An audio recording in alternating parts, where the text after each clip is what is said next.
Morning my extended family, কেমন আছেন সবাই? আশা করছি ভালো আছেন। আর আজকে কিন্তু রবিবার। আর দেখুন সকাল থেকে কি প্রচণ্ড বৃষ্টি শুরু হয়েছে। মানে সকালবেলা যখন বিছানা থেকে চোখটা খুললাম, দেখছি অঝোর ঝরে বৃষ্টি হচ্ছে। তো সকালবেলা একটু মনটা বেশ ভালো হয়ে গেছিল বৃষ্টি দেখে। মানে যদি এই বৃষ্টির মধ্যে আমাকে বেরোতে হতো তাহলে একটুও ভালো লাগতো না। কিন্তু যেহেতু বৃষ্টির মধ্যে আজকে বেরোতে হবে না, সানডে, তো সানডে মানেই ফান ডে।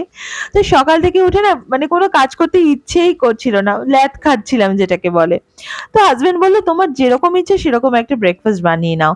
তো মা ছোটবেলায় যখন স্কুলে আমাকে চাউমিন বানিয়ে টিফিনে দিত, তো সিম্পল মানে অত মানে কোনো ভেজিটেবল টেবিল না, মানে আলু পেঁয়াজ ডিম দিয়ে একটা চাউমিন বানিয়ে দিত। তো সেই রকম চাউমিনই আজকে ব্রেকফাস্টে বানিয়েছি। আর তারপরে সবাই মিলে বসে গল্প করে করে খেয়ে তারপরে মেয়ে চলে গেছে পড়তে। আর সামনে পরীক্ষা, পড়তে তো হবেই।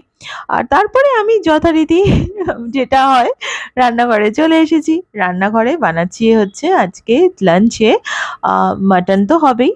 আর মানে মা-বাবার জন্য ভেজ তরকারি হবে। আর হাসব্যান্ড আজকে বলল কি যে, "রোজই তো ভাত খাও, মানে আজকে তুমি একটুখানি অন্যরকম কিছু করো।" তো সানডে হলেই জেনারেলি একটু অন্যরকম কিছু রাইসের প্রিপারেশন হয়। তো সেই রকমই আজকে না বানাচ্ছি হচ্ছে বাসন্তী পোলাও। আর এখানে মাটনটা হাসব্যান্ডই ধুয়ে দিয়েছে। আমি কি করছি এটাকে একটু ভালো করে ম্যারিনেট করে মানে রেখে দিচ্ছি।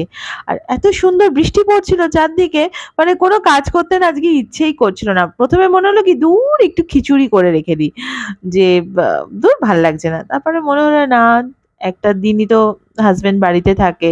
আর সবাই মিলে এই সানডের লাঞ্চটা না একটা অন্যরকম হয়। মানে হাসব্যান্ডও বাড়িতে থাকে, মেয়েরও মানে কোথাও পড়তে-টড়তে যাওয়ার ব্যাপার থাকে না। বাবা, মা, আমি সবাই মিলে একসাথে বসে এই লাঞ্চটা আমরা এনজয় করি সানডেতে। তো মাংসটাও আমার এখানে কষানো হয়েই এসছে প্রায়। তো এটাকে আমি প্রেসার কুকারে দিয়ে দেবো। আর অন্যদিকে মারা যেটা খাবে মানে ভেজ যে তরকারি সেগুলো মোটামুটি আমার হয়ে গেছে। আর মা আর বাবার জন্য আমি আলাদা করে একটু ডিমের ঝোল করে দিয়েছিলাম। আর মাংসটাকে কষিয়ে নিয়ে এই প্রেসার কুকারের মধ্যে দিয়ে দিচ্ছেন। আলুটা তার আগেই আমি ভেজে রেখে দিয়েছি। আর হাসব্যান্ড না মানে যখন আমি মাংস বানাই, চিকেন হোক আর মাটন, মানে ওটা প্রেসার কুকারে বা মাংস কষানোর মধ্যে জল দেওয়ার আগে হাসব্যান্ড বলে একটু কষানো তুলে রাখো। ওটাও মানে আমার শাশুড়ি মার থেকেও গল্প শোনা যে ঐরকম কষানোটা, এটাও ছোটবেলা থেকেই নাকি খেতে ভালোবাসে। আর উত্তরাধিকার সূত্রে এই অভ্যাসটা আমার মেয়েও পেয়েছে।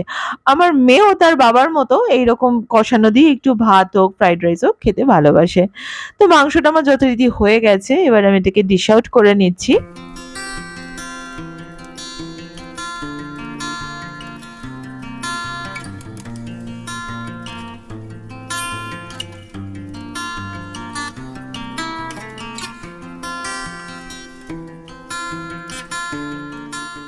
তো মাংসটাকে ডিশ আউট করে নিয়ে আমি প্রেসার কুকারটাকে ধুয়ে নিয়ে তারপরে বানাচ্ছিলাম হচ্ছে বাসন্তী পোলাও।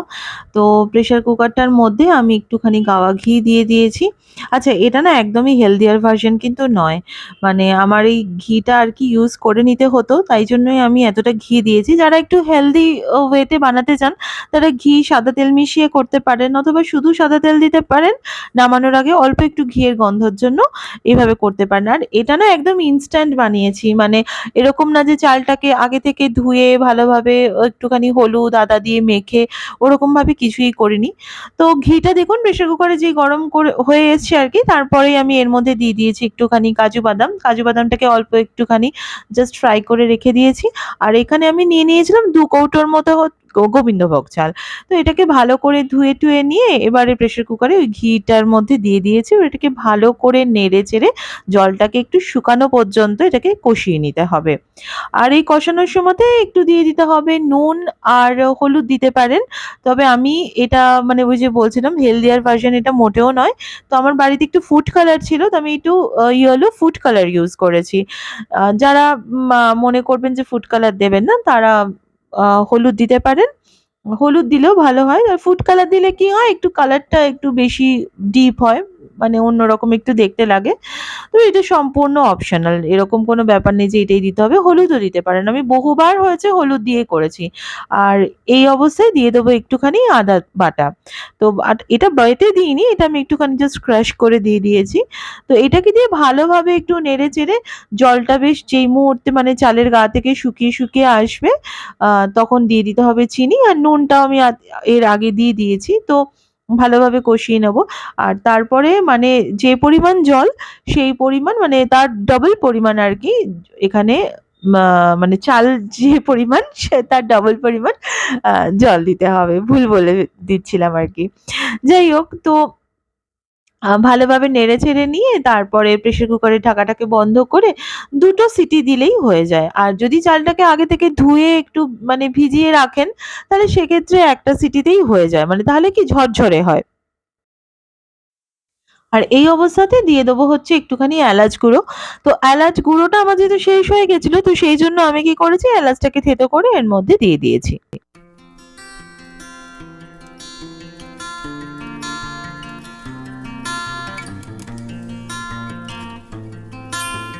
দুটো সিটি হয়ে যাবার পরে আস্তে করে প্রেসারটাকে রিলিজ করে দিয়েছি। সিটিটাকে মানে একটুখানি হালকা করে তুলে দিয়ে।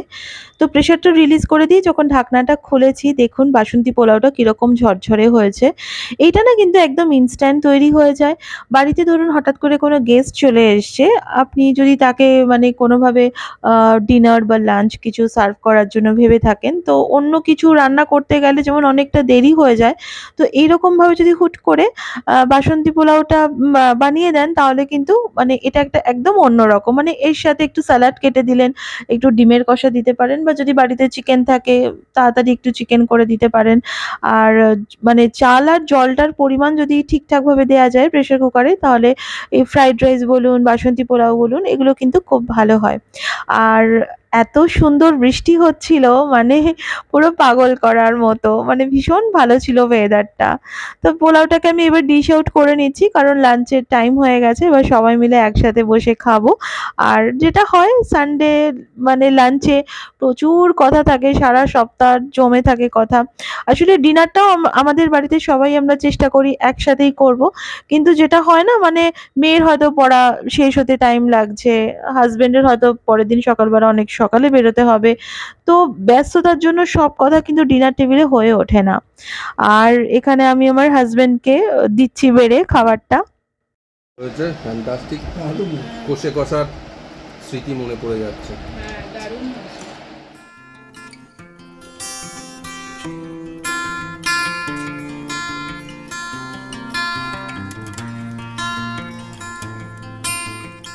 মেয়ে আর হাসব্যান্ড খাবারটা মুখে দিয়েই খুব প্রশংসা করেছে। এটা আমার কাছে একটা বিশাল পাওনা। বলল যে একটা মানে নামকরা রেস্টুরেন্টের বাসন্তী পোলাও আর কষা মাংসর মতো নাকি খেতে হয়েছে।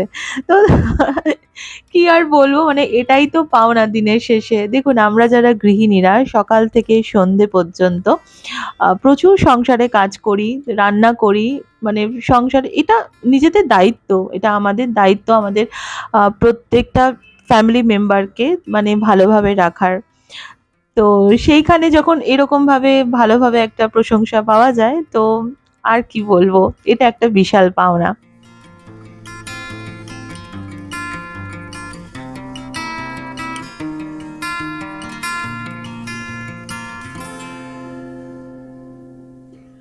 তো খাওয়া-দাওয়া হয়ে গেছে।